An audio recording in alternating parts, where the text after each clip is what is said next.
নজরুলবাবু, সকালবেলা বাসন্তীতে একটা ঘটনা ঘটেছে যেখানে দেখা যাচ্ছে পারিবারিক অশান্তির জেরেই সম্ভবত, যেটা পুলিশ সূত্রে খবর, বৌদির গলা কেটে সেই কাটা মুন্ডু নিয়ে একজন যুবক সে রাস্তায় ওপেন হেঁটে যাচ্ছে। সেখানে কোনো নিরাপত্তা নেই। পাবলিক যারা রাস্তার ধারে দাঁড়িয়ে তারা সেটাকে ভিডিও করছে। এই সামগ্রিক চিত্রটা নিয়ে কি বলবেন? মানে কোথায় এগোচ্ছি আমরা? না, একটা জিনিস প্রকাশ করছে যে আমাদের যারা পরিবারে বাস করছে তাদের ব্যক্তিত্বের বিকাশ ঠিক মতো হয়নি, মানসিক অবস্থা সুস্থ নয়।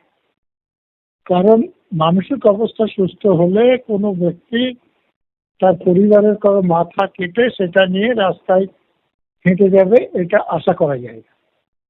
আর 2 নম্বর, সাধারণ মানুষ যে কোনো কিছু ঘটলে সেটা প্রতিরোধ করার থেকে ওই যে খবরের কাগজের লোকদের যে স্কুপ নিউজ করা আছে, তেমনি সাধারণ মানুষেরও একটা স্কুপ ফটো তুলে নেওয়ার যে আগ্রহ জন্মেছে, এটা আমাদের সমাজের পক্ষে খুব কল্যাণপূর্ণ বলে। পুলিশের পক্ষ থেকে কি কি জিনিস বিষয়টাকে এই এই এই বিষয়তে পুলিশের কি কি পদক্ষেপ হওয়া উচিত? মানে একটা দৃষ্টান্তমূলক শাস্তি হওয়া উচিত। সেক্ষেত্রে পুলিশ প্রশাসনের ভূমিকাটা কি হতে পারে?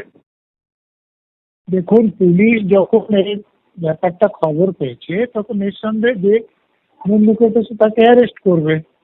অ্যারেস্ট করার পর তার বিরুদ্ধে প্রমাণ জোগাড় করবে এবং প্রমাণ জোগাড় করে আদালতে পেশ করবে, তার যাতে জজ সাহেবরা বিচার করেন এবং প্রসিকিউটররা সেই প্রমাণটা আদালতের সামনে তুলে দেয়। এখন তার আগে সেই যেরকম ঘটনা ঘটেছে, আমার ধারণা তার মানসিক পরীক্ষা করাতে হবে যে সুস্থ আছে কিনা।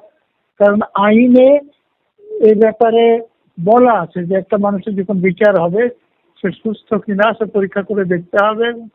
সুস্থ হলে একরকম বিচার হবে, অসুস্থ থাকলে অন্যরকম। বলুন। ধন্যবাদ নজরুলবাবু।